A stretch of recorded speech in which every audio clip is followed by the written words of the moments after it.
하나님 말씀 보겠습니다. 신명기 6장 1절에서 9절입니다. 구약 성경 271페이지쯤에 있습니다. 신명기 6장 1절에서 9절 우리 같이 읽겠습니다. 시작. 이는 곧 너희의 하나님 여호와께서 너희에게 가르치라고 명하신 명령과 규례와 법도라. 너희가 건너가서 차지할 땅에서 행할 것이니 곧 너와 내 아들과 내 손자들이 평생에 내 하나님 여호와를 경외하며 내가 너희에게 명한 그 모든 규례와 명령을 지키게 하기 위한 것이며 또 내 나를 장구하게 하기 위한 것이라. 이스라엘아 듣고 삼가 그것을 행하라. 그리하면 내가 복을 받고 내 조상들의 하나님 여호와께서 내게 허락하심과 같이 젖과 꿀이 흐르는 땅에서 내가 크게 번성하리라. 이스라엘아 들으라. 우리 하나님 여호와는 오직 유일한 여호와이시니 너는 마음을 다하고 뜻을 다하고 힘을 다하여 내 하나님 여호와를 사랑하라.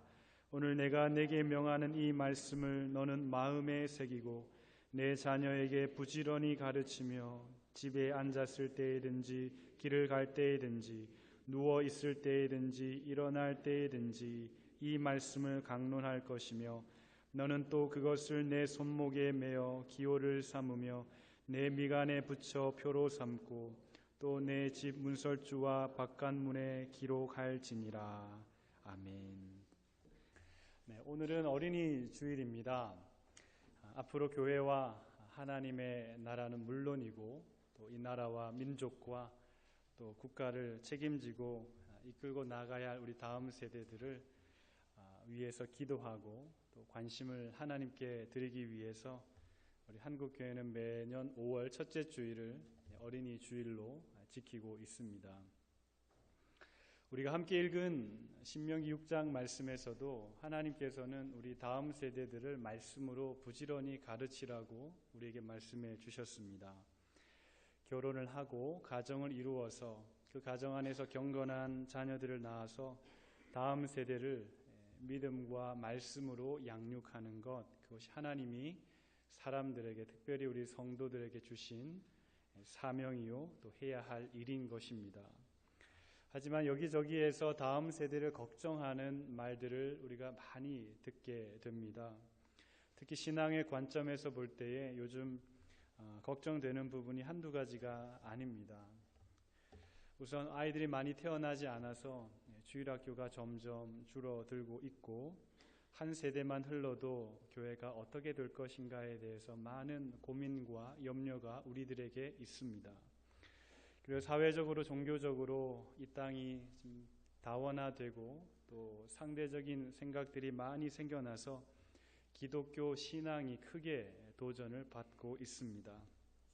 이런 분위기 속에서 교회는 성장과 확장이라고 하는 이데올로기에 크게 영향을 받아서 신앙의 질적 차원보다는 양적 성장에 더 큰 관심을 가지고 사역하다 보니까 깊이 있는 신앙인이 많이 줄어들고 있는 형편에 우리가 놓여 있습니다.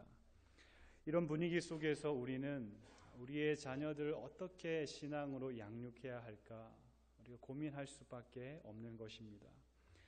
오늘 신명기 본문의 말씀을 통해서 우리 다음 세대를 어떻게 양육해야 될까, 특별히 말씀과 신앙과 믿음으로 어떻게 양육해야 할까에 대해서 몇 가지 교훈을 함께 살펴보려고 합니다. 먼저 우리가 이 말씀을 통해서 기억해야 할 것은 지금 우리가 살고 있는 이 시대가 변하고 있다, 아니면 이미 변했다라고 하는 것을 인식하는 것이 중요하다고 말씀하고 있습니다. 오늘 본문 6장 1절 말씀을 여러분 성경을 통해서 보시면 이렇게 성경이 말씀합니다. 이는 곧 너희의 하나님 여호와께서 너희에게 가르치라고 명하신 명령과 규례와 법도라. 너희가 건너가서 차지할 땅에서 행할 것이다 라고 말씀합니다. 이제 이스라엘 백성들이 살아가게 될 땅은 그들이 이전에 살았던 땅과는 전혀 다른 땅이 될 것입니다. 지금까지 이스라엘 백성들이 살았던 땅은 한마디로 말하면 고생의 땅이었습니다. 출애굽하여 광야 40년을 살아오면서 애굽의 고통을 그들은 충분히 경험했고 광야의 그 고난의 길을 충분히 경험했던 사람들이었습니다. 비록 이 사람들이 하나님을 잘 알지 못해서 많이 실수도 하고 하나님 앞에 큰 죄도 지었지만 그럼에도 불구하고 하나님의 크신 기적과 이적을 체험했기 때문에 그들의 마음속에 신앙의 불꽃이 그래도 남아있던 세대들이었습니다. 그들의 삶은 고통스러웠지만 하나님을 향한 그 신앙을 함께 만들어갈 수 있는 사회적인 분위기 또는 공동체적인 분위기가 그래도 괜찮은 시대를 이전 세대는 살았던 것입니다. 어떤 면에서는 출애굽과 광야의 생활은 자연스럽게 하나님만을 의지하게 만들어주는 배경이었습니다. 다른 종교와 문화를 가진 민족들과 특별히 교류가 없었기 때문에 오직 광야에서 하나님만을 바라보며 살았기 때문에 다른 종교나 다른 문화에 대한 유혹이 그렇게 많지 않은 시대를 살았던 사람들이었습니다. 그러나 6장 1절에서 말씀하고 있는 것처럼 이제 너희가 건너가서 살아야 할 그 땅, 이제 이스라엘 백성들이 살아야 할 그 땅은 이전에 살았던 세대와는 전혀 다른 땅이었습니다. 새로운 땅이었고 풍요의 땅이었고 다양한 종교와 문화들이 함께 공존하고 있는 땅이었습니다. 이전 세대가 누리지 못한 자유를 경험할 수 있는 땅이었습니다. 출애굽 세대가 애굽에서 고생했던 이야기를 하면 그 고생이 무엇인지, 애굽 왕 파라오의 그 강제 노역과 식민지와 같은 삶이 무엇인지 새로운 땅에 들어가서 살아야 할 세대는 알지 못했던 것입니다. 이전 세대가 누리지 못한 다양한 문화와 종교를 경험해야 했던 세대였고 상대적인 빈곤함을 느낄 수 있지만 1세대가 느꼈던 절대적인 빈곤은 겪지 않을 수 있는 세대가 장차 너희가 건너가서 차지할 땅에서 살아야 할 세대들이었습니다. 이전 세대는 애굽 왕이 주는 그 먹을 것에 의존했고 하늘에서 내리는 그 하나님의 그 만나를 의지해서 살아야 했기 때문에 그들은 절대적인 겸손을 배울 수밖에 없었지만 이제 새로운 땅에 들어가서 살게 될 사람들은 스스로 자기가 땅을 경작하면서 살아가야 했던 사람들이었기 때문에 자기의 힘을 의지하고 하나님을 쉽게 망각할 수 있는 분위기 속에서 살아갈 수 있는 사람들이었습니다. 이는 과거 세대가 그들이 살았던 시대의 한계로 인해서 신앙의 테두리 안에 있을 수밖에 없는 세대였지만 새로운 세대는 정말 다양한 선택과 상황에서 자유롭게 신앙과 삶의 방식을 택할 수 있고 문화적인 환경에서 살아갈 수 있는 새로운 제너레이션이 되었던 것입니다. 전혀 다른 두 땅이 주는 삶의 방식, 그 방식 앞에 이스라엘 백성들이 놓여 있었던 것입니다. 애굽과 광야의 삶, 그리고 새로운 땅 가나안이 주는 새로운 삶의 그 분기점에 서 있던 이스라엘 백성들이었던 것입니다. 이와 같이 출애굽하여 가나안으로 이주하는 그 과정에서 일어나게 되었던 세대별 차이, 지역적 차이, 문화적 차이를 여기에 있는 우리 한인 이민자들만큼 더 공감할 수 있는 사람 또한 드물 것입니다. 한국에서 경제적인 어려움을 비롯하여 여러 가지 어려움을 극복하기 위해서 출한국하여 광야와 같은 이민 1세의 삶을 살았습니다. 그때는 교회라고 하는 종교 외에는 다른 대안이 없을 만큼 교회와 기독교 신앙은 이민자들의 중심이었고 이민 오면 곧바로 교회로 와서 교회의 도움으로 한인 사회에 정착하고 사회적인 관계를 형성하기 시작했습니다. 그러나 이제 이민 1.5세와 2세대는 다른 환경에 놓여서 살아가기 시작하게 되었습니다. 마치 가나안 땅을 정착해서 살아가게 될 이스라엘 백성의 그 새로운 세대가 가나안 땅의 자유와 다양한 문화와 종교를 체험하게 되듯이 한인 이민 2세대는 미국에서 언어의 장벽이 없어지기 때문에 그리고 이민 1세가 누리지 못한 자유와 다양성의 체험과 그리고 그 다양함을 자신의 기호에 맞추어서 선택할 수 있는 기회가 주어졌기 때문에 같은 하늘에서 같은 공기를 마시며 살아가고 있지만 1세와 2세대는 전혀 다른 문화의 공기를 마시며 전혀 다른 신앙과 종교의 영향을 받으며 살아가고 있는 것입니다. 이런 상황 속에서 여호와 하나님을 믿는 신앙을 어떻게 계승하고 발전시킬 것인가? 즉 우리가 살고 있는 이 시대는 계속해서 끊임없이 변하고 있는데 그 변화의 방향이 우리의 기독교의 신앙을 더 격려해 주는 방향이 아니라 신앙의 원리에 점점 반대되고 부딪히는 방향으로 흘러가고 있다는 이 위기의식을 가지고 우리는 오늘 이 본문의 말씀을 다시 한번 묵상하고 또한 깨달아야 하는 것입니다. 하나님께서 약속하셨던 가나안 땅은 어떤 땅이었습니까? 분명 젖과 꿀이 흐르는 땅이었습니다. 풍요의 땅이었습니다. 그렇지만 그 땅에는 여호와를 믿는 신앙을 방해하는 많은 요소들이 있었습니다. 마치 미국은 청교도의 땅이요 기독교가 전통적으로 강한 땅이라고 생각하지만 실상은 미국만큼 세속적인 땅도 없고 자본주의적인 그 빈부의 격차가 큰 땅도 없는 것입니다. 다양한 기독교의 신앙이 존재하고 있고 동시에 세계에서 가장 다양한 종교들이 함께 존립하고 있는 땅, 한 세대 전만 해도 공립학교에서 성경의 신앙이 가르쳐지던 이 나라에서 이제는 더 이상 공적 자리에서 성경을, 기독교 정신을 말할 수 없게 된 땅이 바로 이 땅인 것입니다. 이스라엘 백성들이 살았던 가나안의 풍요와 종교의 다양성이 존재하고 있는 현대판 가나안 땅이 바로 우리가 살고 있는 이 미국 땅이라고 하는 것을 우리는 기억해야 하는 것입니다. 게다가 요즘은 인터넷 기술의 발달로 어린아이 때부터 어린아이들의 정서와 사고와 관계를 파괴하는 수많은 나쁜 정보들을 아이들이 어릴 때부터 접하고 있습니다. 무분별한 지식과 음란물과 폭력물에 많이 아이들이 노출되고 있고 이것들 때문에 우리가 가져야 할 마땅한 인권에 대한 인식이 불가능하게 되어서 대인관계나 정상적인 삶이 불가능해지는 여러 부작용들이 생겨나고 있습니다. 이것들 외에도 우리가 알고 있는 수많은 자본주의의 논리들, 무너지고 있는 인간 윤리의 문제들이 앞으로 우리 자녀들이 살아가야 할 땅에 넘칠 것이기 때문에 혼란한 땅이 될 것이기 때문에 부모의 세대로서 깊이 고민하며 위기의식을 가질 수밖에 없는 것입니다.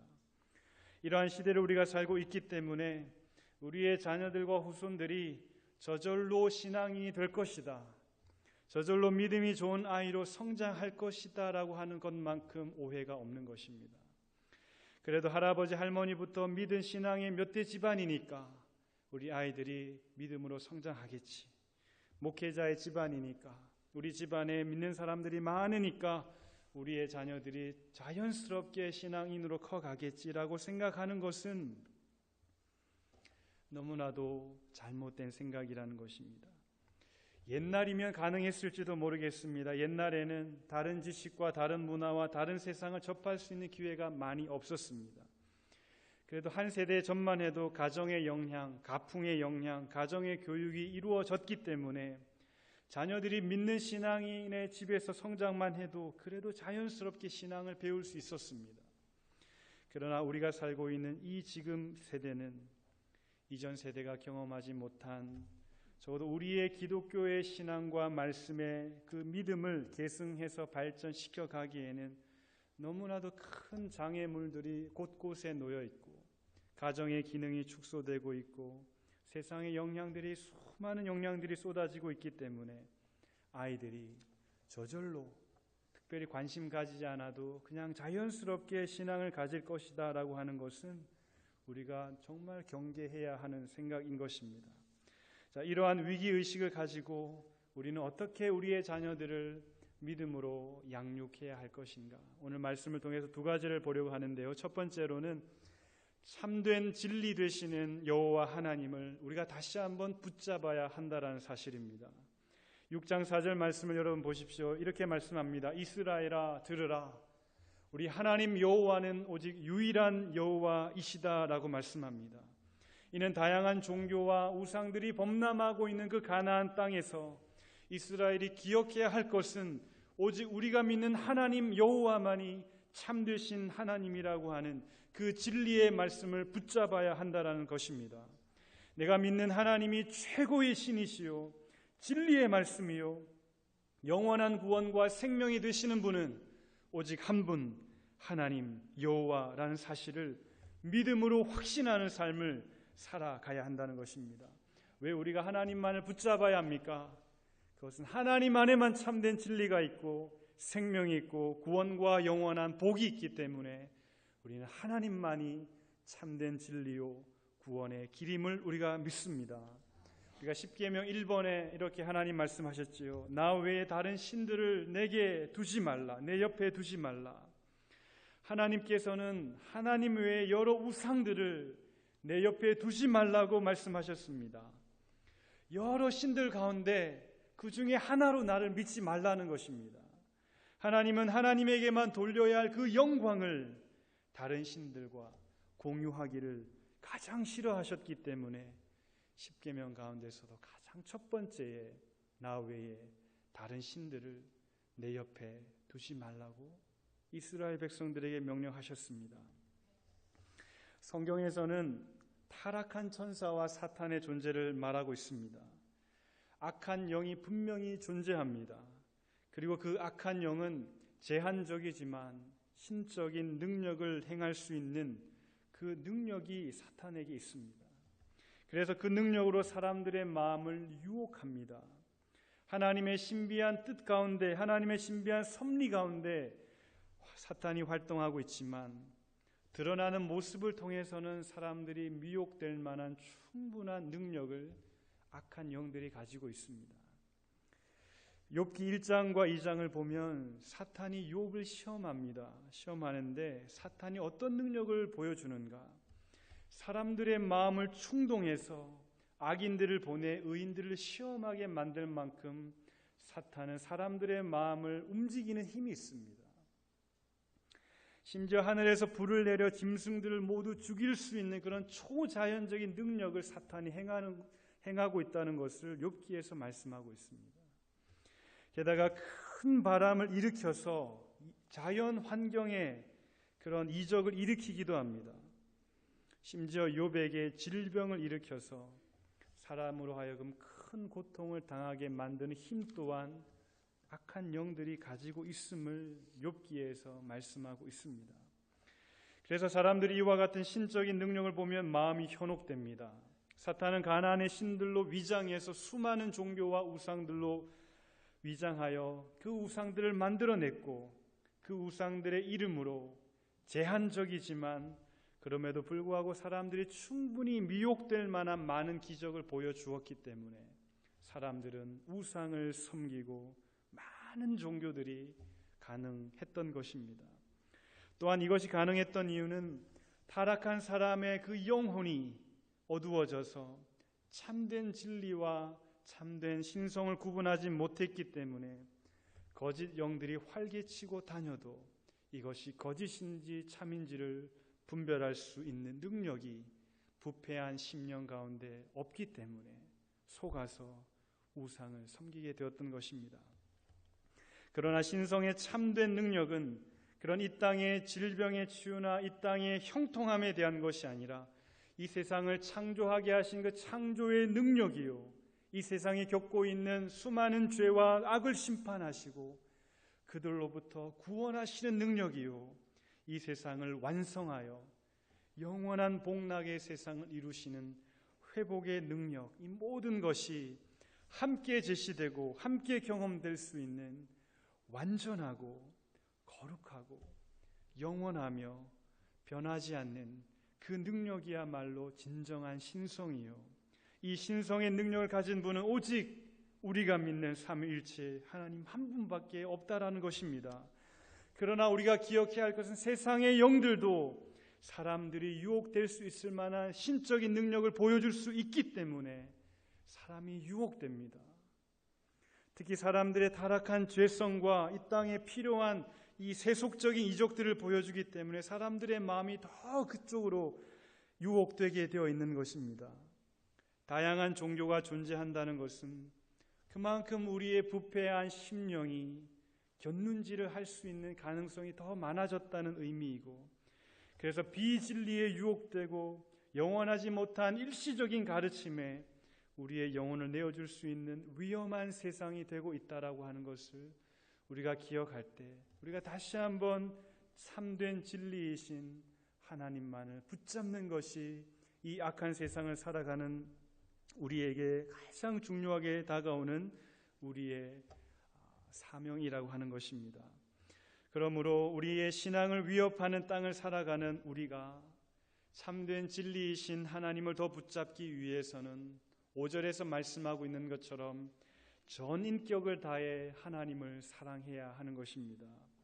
여러분 6장 5절 말씀을 보시면 이렇게 말씀합니다. 너는 마음을 다하고 뜻을 다하고 힘을 다하여 내 하나님 여호와를 사랑하라. 여기서 마음과 뜻과 힘이 여러 가지로 해석되겠지만 간단하게 단순하게 이렇게 생각해 보았습니다. 마음을 다하라. 이것은 우리의 모든 지적인 능력을 다하여 하나님을 알고 그분을 사랑하라는 뜻입니다. 뜻을 다하라. 이것은 우리의 모든 정서적 감정적인 능력을 다하여 하나님을 인조이하며 하나님을 누리라고 하는 것입니다. 힘을 다하라고 하는 것은 우리의 의지, 우리의 삶의 실천의 능력을 다하여 열심으로 하나님의 말씀에 순종함으로 하나님을 사랑하라는 뜻입니다.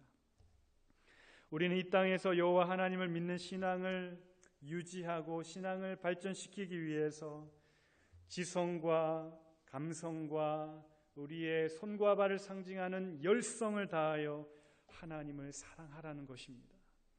우리는 이 세 가지가 함께 연합하여 하나님을 사랑하는 그 방향으로 달려가야 하는 것입니다. 지성, 곧 머리가 없는 감성과 열성은 무엇이 되겠습니까? 지성이 없고 지식이 없는 감성과 열성은 광신주의자가 됩니다. 지식 없는 뜨거움이 우리에게 얼마나 위험한 것인가를 우리가 알고 있습니다. 뜨거운 감성과 가슴이 없는 지성과 열성은 허무주의자가 됩니다. 열성이 없는 손과 발의 실천이 없는 지성과 감성은 곧 외식주의자가 됩니다.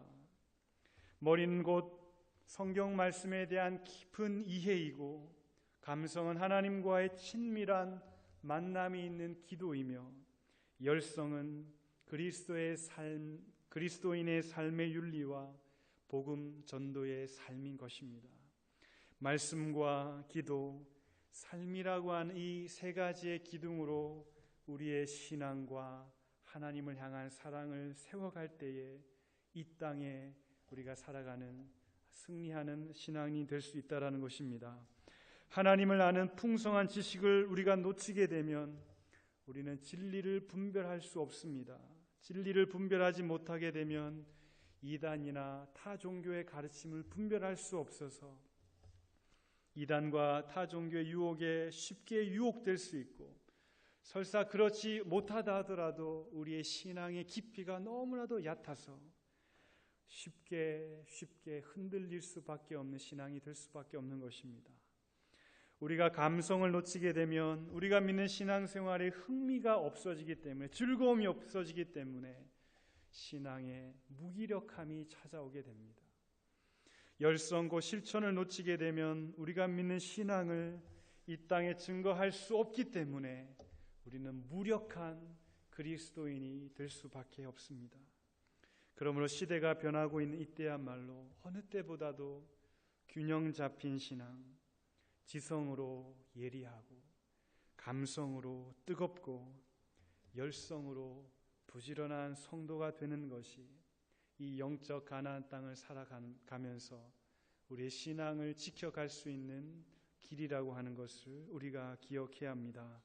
사랑하는 성도 여러분, 전 인격을 다하여 우리의 지성과 감성과 우리의 열성의 실천으로 하나님을 사랑하시는 복된 주의 백성들 되기를 주의 이름으로 축복합니다.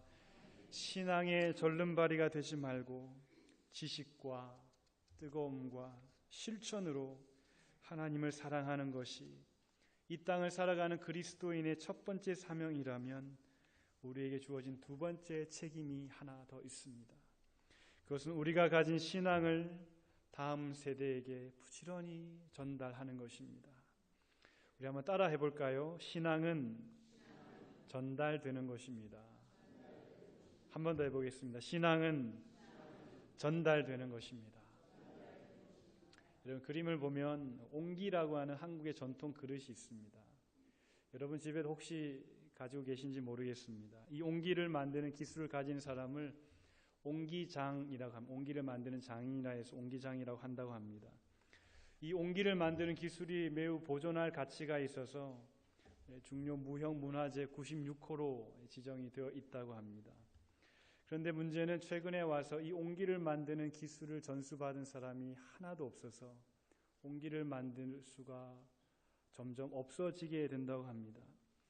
한때 100명이 넘는 전문 옹기장들이 활동해서 옹기를 많이 만들었는데 시대가 바뀌어서 이 옹기를 찾는 사람들이 점점 줄어들다 보니 사람들이 이 일을 하지 않게 되고 최근에 마지막 한 사람 남아있던 이 옹기장도 전수자 없이 죽게 되어서 옹기를 만드는 기술이 사실상 사라질 위기에 처해 있다라고 하는 뉴스를 본 적이 있습니다.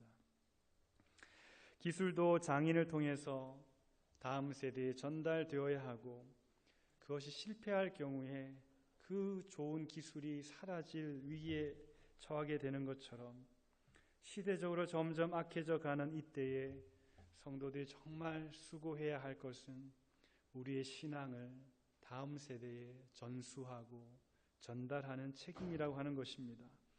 오늘 본문 6장 6절을 여러분 보시면 이렇게 말씀합니다. 오늘 내가 내게 명하는 이 말씀을 너의 마음에 새기고 내 자녀에게 부지런히 가르치라고 말씀합니다. 하나님께서 하나님의 말씀을 자녀들에게 부지런히 가르치라고 7절에 말씀하시는데 이 말씀을 주시기 전에 6절에 뭐라고 먼저 말씀하십니까? 자녀에게 부지런히 가르치기 전에 먼저 너의 마음에 이 말씀을 새겨라. 참되신 하나님 여호와를 사랑하는 것, 그 사랑의 지식은 먼저 마음에 새긴 그 사람으로부터 다른 사람들에게 전달되고 전수되는 것입니다. 그 사람이 부모일 때 가장 좋고 그 사람이 목회자이거나 신앙의 선배이거나 신앙의 멘토와 같은 분들을 통해서 신앙이 가르쳐지고 전달되고 전수되는 것입니다. 이는 신앙의 지식, 신앙이라고 하는 것은 단순히 글자로만 된 지식이 아니라 삶의 지식이요, 인격적인 지식이요, 살아있는 지식이기 때문에 지식적으로 아무리 많이 알고 가르친다 하더라도 그러한 종류의 지식으로는 다음 세대에게 전달되기 어렵다는 것입니다. 오직 마음에 새겨서 그 말씀의 삶을 살아가고 있는 살아있는 삶의 지식으로 말씀을 가진 부모, 그 말씀을 가진 목회자, 그 말씀을 가르치는 교사와 선배들을 통해서 우리의 자녀들에게, 우리의 후손들에게, 우리의 다음 세대들에게 이 말씀의 신앙이 전달되는 것입니다. 오늘날 주일학교 교육이 점점 힘들어지는 것은 지식 자체가 부족해서가 아닙니다. 목회자나 교사가 부족해서가 아닙니다.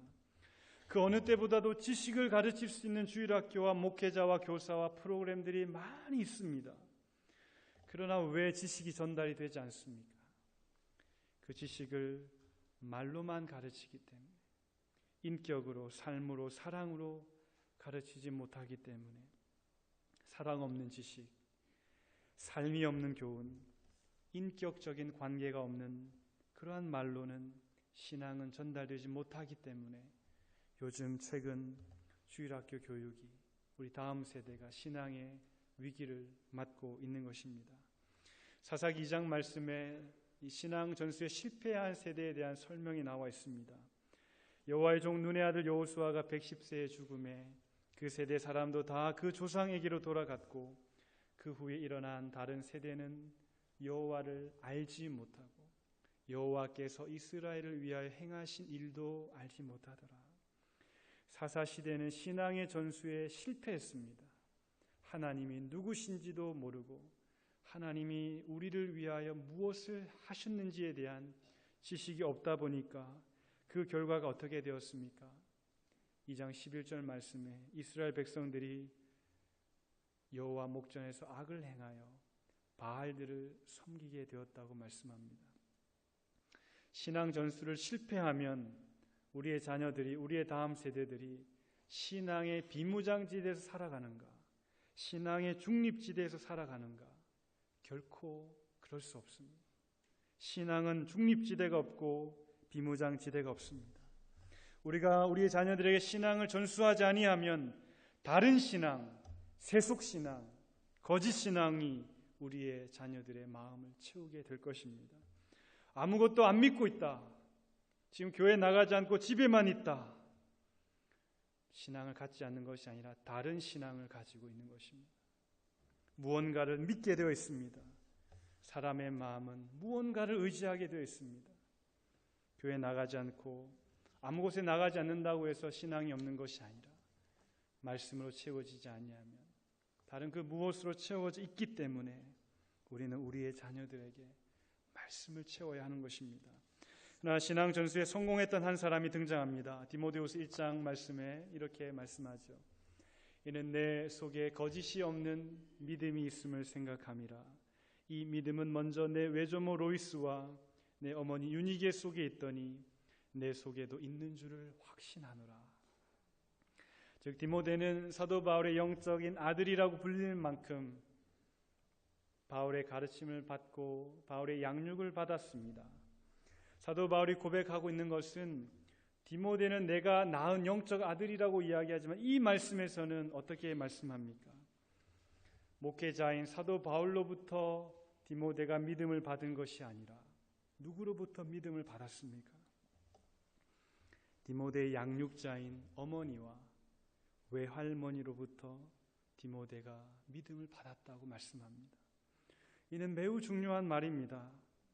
요즘 많은 경우 부모님들이 자녀들의 신앙 교육을 교회에다, 목회자에다가 맡깁니다. 물론 목회자가 감당해야 될 몫이 분명히 있습니다. 그러나 자녀들의 신앙 교육의 1차적인 주체는 부모입니다. 디모데의 믿음은 바울에게서 온 것이 아니라 어머니에게서 왔고 그 집안의 외할머니에게서부터 왔습니다. 믿음은 부모에게서부터 왔지만 그 믿음이 더욱더 견고해지도록 돕는 사람이 목회자인 것입니다. 부모가 지원해주지 못하는 목회자의 교육은 한계가 있을 수밖에 없습니다. 가정에서의 신앙교육 없이는 교회 교육에 한계가 있을 수밖에 없습니다. 오늘 신명기 본문 말씀을 다시 보면 하나님은 이스라엘 백성들에게 얼마나 어떤 열심과 부지런함으로 말씀을 가르치라고 말씀하고 있습니까? 여러분 7절 말씀해 보십시오. 이렇게 말씀하죠. 내 자녀에게 부지런히 가르치라. 얼마나 부지런해야 되는가? 집에 앉았을 때든지 길을 갈 때든지 누웠을 때든지 일어날 때든지 할 수만 있는 대로 항상 이 말씀을 가르치고 또 그것은 내 손목에 메어 기호로 삼고 내 미간에 붙여 표로 삼고 내 집 문설주와 밭간문에 기록할지니라. 이만큼 부지런함으로 가르치되 할 수 있는 대로 자주 그리고 가까운 곳에 그리고 우리가 시간을 가장 많이 보내고 있는 집에서 하나님의 말씀을 가르치라는 것입니다. 요즘 이렇게 하는 성도들 보면 우리 주변에서 뭐라고 말할까요? 참 그 사람 유별나다. 참 유별나게 신앙생활 한다. 라고 말할 수도 있겠습니다. 그런데 이만큼 유별나게 가르치지 아니하면 세상이 요즘 유별나게 우리의 자녀들을 변화시키려고 영향을 주고 있다는 것을 안다면 우리도 유별나게 가르칠 수밖에 없는 것입니다. 신앙은 특별한 관심으로 부지런히 자녀들을 말씀으로 양육할 때 자녀들의 마음에 새겨진다는 것을 기억하시고 오늘 어린이 주일을 맞이해서 우리 다음 세대에게 어떻게 말씀을 전달할까 마음에 큰 도전이 있기를 소망합니다. 말씀을 정리하겠습니다.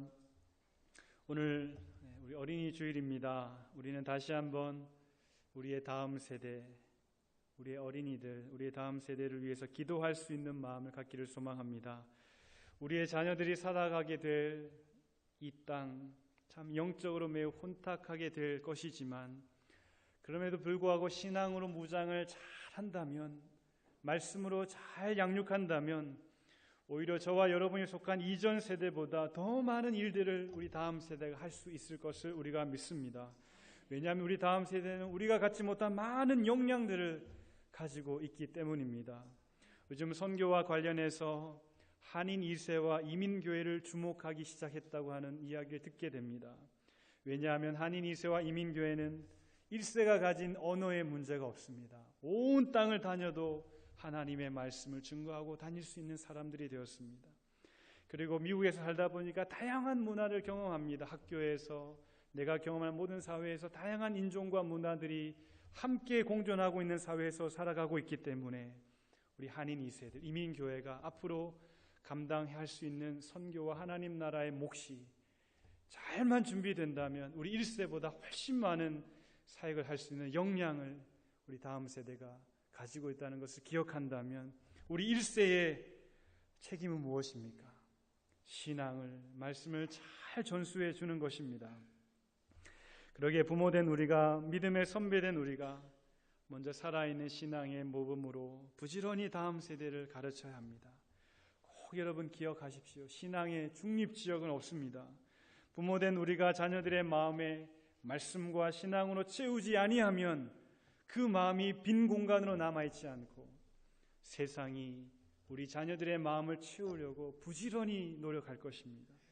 우리가 게으르면 세상이 부지런해질 것입니다. 그러나 우리가 부지런해지면 세상은 할 일을 잃어버릴 것입니다. 이를 위해서 저와 여러분의 마음속에 우리가 먼저 전인격적으로 하나님을 사랑하고 말씀에 대한 열심을 회복하여서 우리의 자녀들을 믿음으로 말씀으로 양육하는 복된 성도들 되기를 주의 이름으로 축복합니다. 아멘.